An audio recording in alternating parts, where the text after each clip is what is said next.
जय माता दी। दोस्तों, आज की इस वीडियो में मैं आपको माता वैष्णो देवी की संपूर्ण पैदल यात्रा कराने वाला हूं और साथ में आपको कंप्लीट गाइड भी करने वाला हूं। अगर आप सितंबर या अक्टूबर के महीने में माता रानी की यात्रा पर जा रहे हैं तो यात्रा से जुड़ी हर एक जानकारी, साथ ही कोरोना टेस्ट से जुड़ी सभी जानकारी आपको इस वीडियो में मिलने वाली है। तो इस वीडियो को एंड तक जरूर देखें।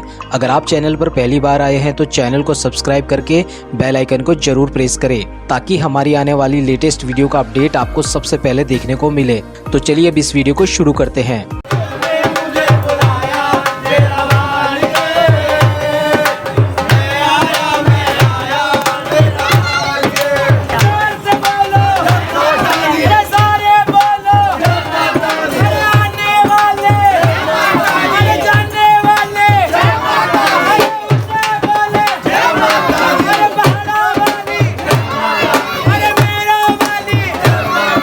हेलो फ्रेंड्स, मेरा नाम है हेमंत और पब्लिक गाइड टिप्स चैनल में आपका स्वागत है।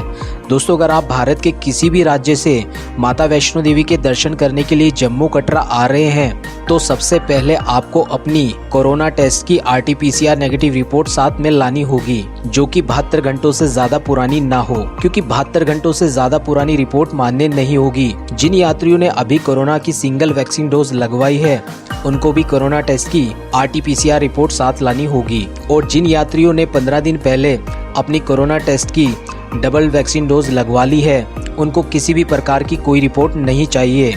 उनको सिर्फ अपना डबल वैक्सीन डोज वाला सर्टिफिकेट दिखाना होगा, तभी आपको माता वैष्णो देवी के दरबार में जाने की अनुमति मिलेगी। अब बात करते हैं उन यात्रियों की जिनके पास RT-PCR रिपोर्ट नहीं है और वह कटरा के रेलवे स्टेशन या बस स्टैंड आ जाते हैं, तो वहां पर आपको अपना कोरोना का टेस्ट कराना होगा।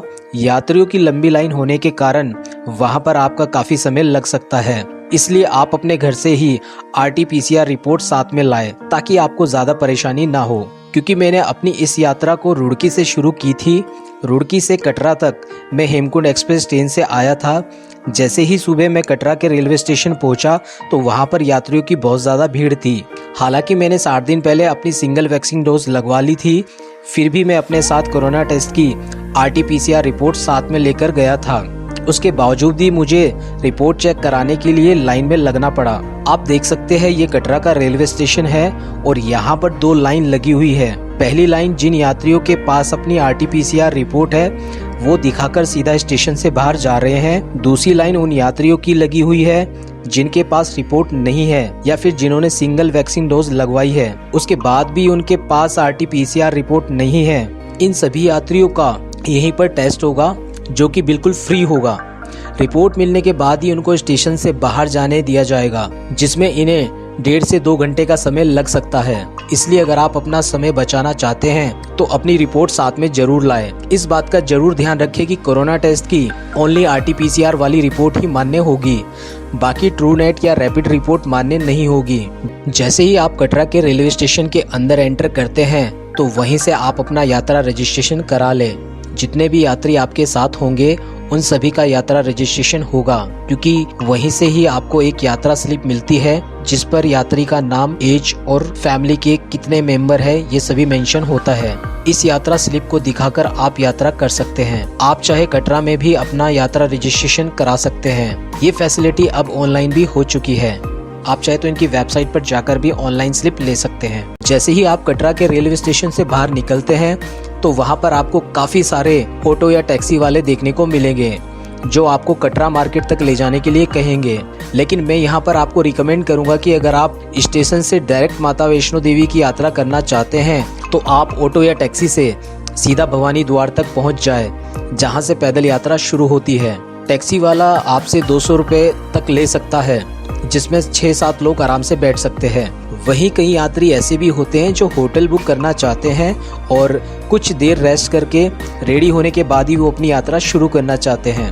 तो आपको स्टेशन के बाहर ही काफ़ी होटल वालों के एजेंट मिल जाएंगे जो आपको एक रूम के 800 से 1000 रुपये तक बोलेंगे, लेकिन आपको इनसे बार्गेनिंग करनी होगी। एक अच्छा डबल बेड वाला सिंगल रूम आपको 500 रुपये पर डे के हिसाब से मिल जाएगा, जिसमें 2 या 3 लोग काफ़ी सफिशिएंट रहेंगे।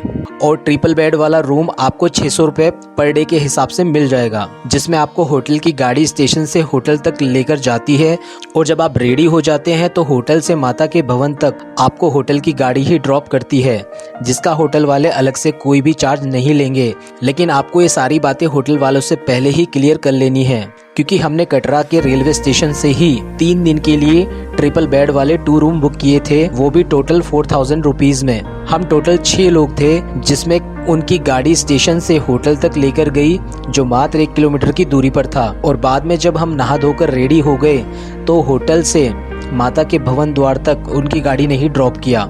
जैसे ही हम अपनी इस यात्रा को पूरा करके वापस आए तो होटल वाले को कॉल की, 15 मिनट के बाद ही उनकी गाड़ी माता के भवन द्वार से होटल लेकर आ गई। उसके बाद में होटल से कटरा स्टेशन तक ड्रॉप भी किया। ये सब सिर्फ 4000 रुपये में ही इंक्लूड था। बाकी ब्रेकफास्ट, लंच, डिनर वो सब अपना अलग था। हमने 3 दिन के लिए रूम इसलिए लिया था क्योंकि 2 दिन हमारे वैष्णो देवी की दरबार में लगे और 1 दिन हम शिव खोड़ी के लिए रवाना हुए। दोस्तों, अगर आप अपनी फैमिली या फिर फ्रेंड्स के साथ यात्रा पर जा रहे हैं तो होटल लेना बहुत ज़रूरी होता है, क्योंकि जो वहाँ पर आपका एक्स्ट्रा सामान होता है आप उसे आराम से सेफ रख सकते हैं और अपने साथ उतना ही सामान कैरी करें जितनी आपको यात्रा में ज़रूरत हो। ये सामने आप जो द्वार देख रहे हैं, यहीं से माता वैष्णो देवी की यात्रा शुरू होती है। सबसे पहले यहाँ पर आपकी और आपके बैग्स की पूरी चेकिंग होती है और यहीं पर आपकी यात्रा पर्ची भी देखी जाती है। इसी भवन द्वार के पास ही गुलशन कुमार जी का भंडारा 24 घंटे चलता है। आप चाहे तो यहाँ पर प्रसाद ग्रहण भी कर सकते हैं। बाकी माता वैष्णो देवी की पूरी यात्रा में कोई भी भंडारा नहीं चलता है। थोड़ा आगे चलने पर ही आपको यहाँ पर घोड़े और पालकी वाले मिल जाएंगे। जो यात्री पैदल यात्रा करना चाहते हैं तो पैदल भी जा सकते हैं, जिसमें आपको 16 किलोमीटर का ट्रैक पैदल चलकर ही पूरा करना होगा। जो यात्री घोड़े या पालकी से यात्रा करना चाहते हैं तो उनको उसका टिकट लेना होगा, जो कि श्राइन बोर्ड की तरफ से ही मिलता है, क्योंकि माता वैष्णो देवी भवन की पूरी देखरेख श्राइन बोर्ड ही करता है। अगर आप घोड़े से जाना चाहते हैं तो आपको 1250 रुपये का जाने का टिकट लेना होगा। वहीं जो यात्री ज़्यादा बुजुर्ग या फिर हैंडीकैप होते हैं या फिर जिनसे घोड़े पर नहीं बैठा जाता है, उन्हें पालकी का टिकट लेना होगा, जो 3150 रुपये का सिर्फ जाने के लिए है। वहीं कुछ यात्री हेलीकॉप्टर से भी यात्रा करना चाहते हैं तो आपको बता दूं, उसका प्रोसेस बिल्कुल अलग होता है। उसके लिए आपको कटरा के हेलीपैड जाना होगा। एक यात्री का सिर्फ जाने का टिकट 1800 रुपये का है, जो कटरा से सांझी छत तक जाता है। वहां से माता वैष्णो देवी भवन की जो दूरी है वो लगभग 3 किलोमीटर की रह जाती है। आप चाहे तो वहां से पैदल भी जा सकते हैं। सांझी छत से जो पालकी का किराया है वो 1200 रुपये एक यात्री का है। मैंने आपको माता वैष्णो देवी की यात्रा के सारे ऑप्शन बताए हैं। आपको जैसा अच्छा लगे उस तरह से आप अपनी यात्रा कर सकते हैं। मैंने इस यात्रा को पैदल चलकर ही पूरा किया था। ये जो माता का भवानी द्वार है, इसे बाणगंगा चेक पोस्ट भी कहते हैं और यहाँ से माता वैष्णो देवी भवन की दूरी लगभग 16 किलोमीटर की है। तो चलिए अब पैदल अपनी यात्रा को शुरू करते हैं। आप यहाँ पर श्रद्धालुओं की भीड़ देख सकते हैं। चारों तरफ माता के जयकारों के साथ भक्तों की गूंज सुनाई देती है। यहाँ से लगभग 2.5 किलोमीटर चलने के बाद पहला पड़ाव बाणगंगा आती है, जहाँ पर ज्यादातर श्रद्धालु रुककर स्नान करते हैं। आप देख सकते हैं अभी भी यहाँ पर काफी श्रद्धालु गंगा में स्नान कर रहे हैं। वैसे तो हिंदू पौराणिक कथाओं के अनुसार माता वैष्णो देवी की काफी कथाएं जुड़ी हैं, लेकिन उनमें से एक कथा बहुत प्रचलित है। तो आइए आज की इस वीडियो में उस कथा के बारे में बात करते हैं। कटरा से ही कुछ ही दूरी पर स्थित हंसाली गांव में मां वैष्णवी के परम भक्त पंडित श्रीधर रहते थे। निसंतान होने के कारण वो काफी दुखी रहते थे। एक दिन नवरात्रि पूजन के लिए पंडित श्रीधर ने 9 कन्याओं को बुलाया। उन्हीं में से एक मां वैष्णवी भी थी।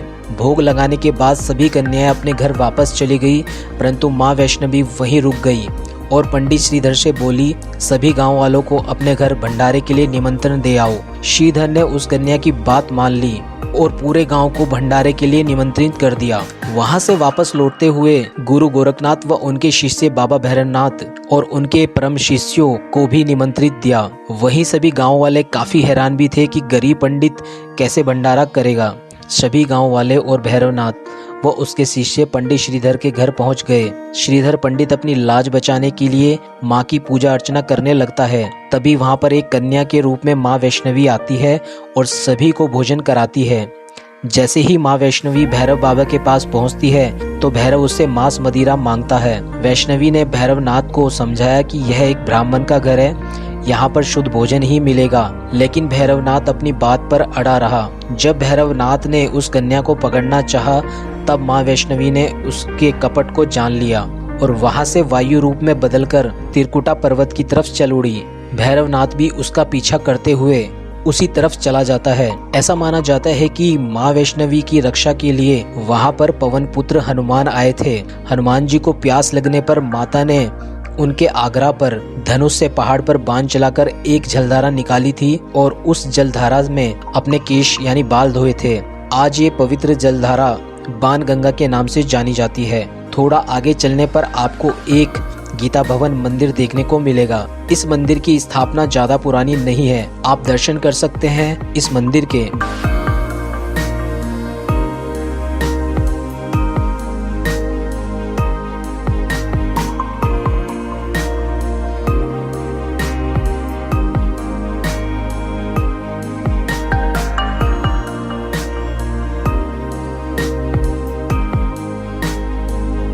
बाणगंगा से लगभग 1.5 किलोमीटर की दूरी पर आपको दूसरे पड़ाव में चरण पादुका मंदिर देखने को मिलेगा। ऐसा माना जाता है कि माता वैष्णवी ने इस स्थान पर अपने चरणों को रोककर पीछे मुड़कर भैरवनाथ को देखा था। आज भी इस मंदिर में एक पत्थर के ऊपर माता के पैरों के चिन्ह बने हुए हैं। आप दर्शन कर सकते हैं चरण पादुका मंदिर के। दोस्तों, इस यात्रा के पूरे ट्रैक में आपको खाने पीने से लेकर वॉशरूम की सभी सुविधाएं मिल जाएगी। जगह जगह पर विश्राम करने के लिए भी सीटें बनी हुई है। चारों तरफ पहाड़ी पहाड़ है, लैंडस्लाइड एरिया है, इसलिए पूरे ट्रैक को टीन शेड से अच्छे से कवर किया हुआ है। चरण पादुका से अगला जो तीसरा पड़ाव है वो है अर्धकुंवारी माता मंदिर। पौराणिक कथा के अनुसार माता वैष्णवी ने भैरवनाथ से बचने के लिए इस गुफा में शरण ली और 9 माह तक तपस्या की। भैरवनाथ भी पीछा करता हुआ यहाँ तक आ पहुँचा। तभी एक साधु ने भैरव से कहा कि जिसे तू एक कन्या समझ रहा है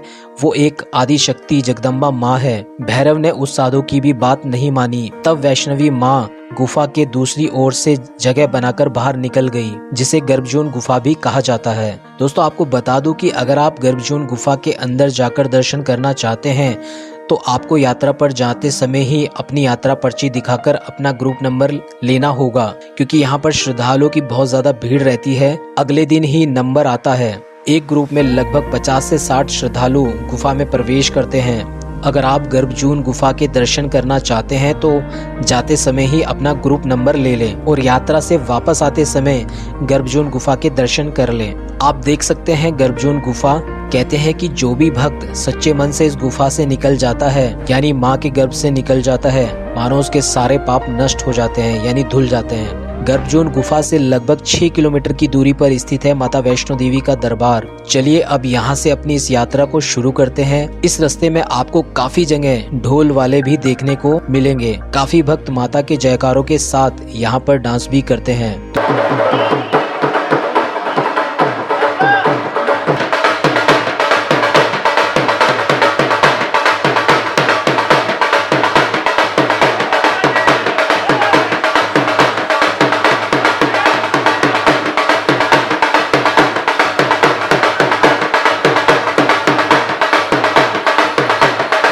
दोस्तों, अब हम माता के दरबार के काफी नजदीक पहुंच चुके हैं। यात्रा के इस पूरे ट्रैक में आपको माता के भजन सुनने को मिलेंगे। पूरे रास्ते जगह जगह पर यहाँ पर स्पीकर्स लगे हुए हैं जिनमें माता की लाइव आरती या माता के भजन चलते रहते हैं। फाइनली अब हम माता के दरबार के पास पहुंच चुके हैं। आप भी यहाँ से माता वैष्णो देवी के दरबार के दर्शन कर सकते हैं। रात के समय भवन का नज़ारा कुछ ऐसा दिखता है। दोस्तों, हमने कटरा से सुबह 11 बजे इस यात्रा को शुरू किया था, जिसमें काफ़ी जगह रुककर आराम भी किया और अब करीब रात के 10 बज रहे हैं। हम इस वक्त माता के दरबार के पास पहुंच चुके हैं। अभी हम आराम करके और सुबह 3 बजे स्नान करके माता वैष्णो देवी के दर्शन करेंगे। ये सामने आप प्रसाद की दुकानें देख सकते हैं। आप अपनी श्रद्धा अनुसार 51 रुपए से लेकर 501 रुपए तक का प्रसाद चढ़ा सकते हैं। यहाँ पर श्राइन बोर्ड की भी प्रसाद की दुकान है, आप चाहे तो वहाँ से भी प्रसाद ले सकते हैं। माता के भवन में जाने से पहले ही आपको अपनी watch, belt, purse, mobile, camera जो भी कुछ हो वो सब लॉकर में जमा करना होगा, क्योंकि भवन के अंदर ही 3 बार चेकिंग होती है और वहां पर सिर्फ प्रसाद ही ले जा सकते हैं। तो इन बातों का आपको विशेष ध्यान रखना होगा। भवन के अंदर फोटोग्राफी या वीडियोग्राफी बिल्कुल भी अलाउ नहीं है। जैसे ही आप प्रसाद लेकर भवन के अंदर जाते हैं तो आपको अपने प्रसाद में से नारियल निकालकर वहीं जमा कराना होगा। उसके बदले आपको एक टोकन मिलेगा।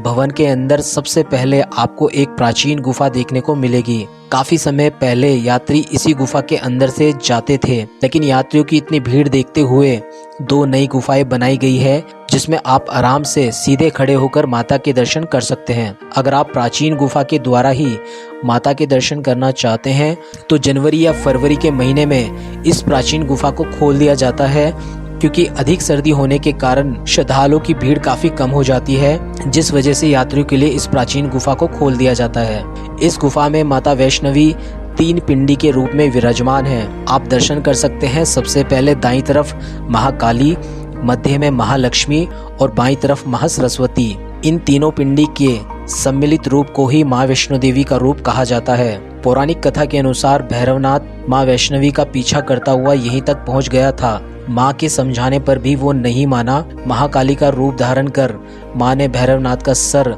धड़ से अलग कर दिया, जो कि काफी दूर ऊपर एक भैरव घाटी में जाकर गिरा, जहाँ पर भैरवनाथ जी का आज मंदिर है। बाद में भैरवनाथ बाबा को अपनी भूल का पश्चाताप हुआ और उन्होंने माँ से माफी मांगी। माता वैष्णो देवी जानती थी कि भैरवनाथ की मनसा मोक्ष प्राप्त करने की थी। उन्होंने केवल भैरवनाथ को पूर्ण जन्म के चक्र से मुक्ति प्रदान की, बल्कि उसे वरदान देते हुए कहा कि मेरे दर्शन तब तक पूरे नहीं माने जाएंगे जब तक कोई भी भक्त मेरे बाद तुम्हारे दर्शन नहीं करेगा। आज भी ये मान्यता चलती आ रही है। श्रद्धालु माता वैष्णो देवी के दर्शन करने के बाद भैरवनाथ के दर्शन करने के लिए जरूर जाते हैं। माता वैष्णो देवी के भवन से भैरवनाथ मंदिर की दूरी लगभग 2.5 किलोमीटर की है, जहां पर रोपवे की सुविधा भी है, जिसके लिए आपको एक यात्री का 100 रुपए का टिकट लेना होगा, जो कि जाने और वापस आने का है। इस रोपवे में एक साथ 50 यात्री जाते हैं।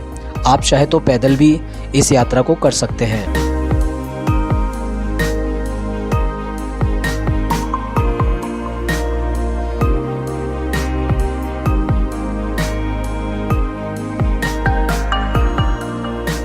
तो फाइनल अभी हम पहुंच चुके हैं भैरवनाथ बाबा के मंदिर।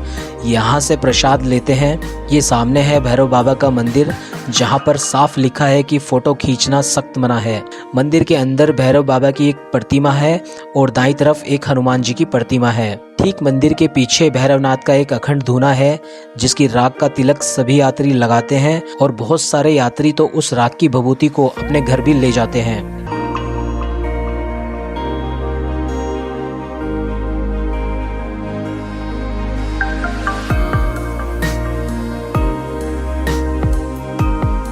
यहाँ से माता का भवन बड़े अच्छे से देखने को मिल जाता है।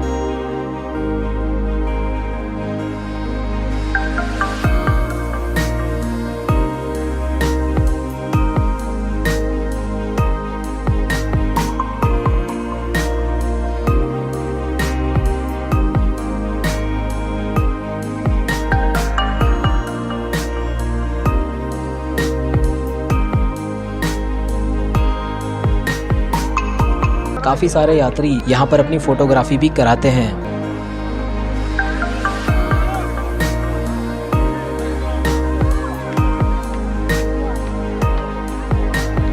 तो दोस्तों अब यहाँ से रोपवे में हम नीचे भवन की तरफ चलते हैं। देखिए इस रोपवे के अंदर से माता का भवन कितना प्यारा लग रहा है। तो दोस्तों ये थी माता वैष्णो देवी की पैदल संपूर्ण यात्रा। जिस तरह से मैंने इस यात्रा को किया है, सेम उसी तरह से आपको भी बताया है। उम्मीद करता हूँ कि आपको हमारी ये वीडियो अच्छी लगी होगी। वीडियो अच्छी लगे तो लाइक एंड शेयर जरूर करें। अगर आपका कोई भी क्वेश्चन हो तो आप मुझे सीधा कमेंट बॉक्स में कमेंट कर पूछ सकते हैं। और अधिक जानकारी के लिए आप हमारी वेबसाइट www.publicguidetips.com पर जाकर विजिट भी कर सकते हैं, जिसमें आपको हरिद्वार, ऋषिकेश, उत्तराखंड समेत भारत के प्रमुख धार्मिक स्थल और पर्यटन स्थलों की जानकारी हिंदी में देखने को मिलेगी।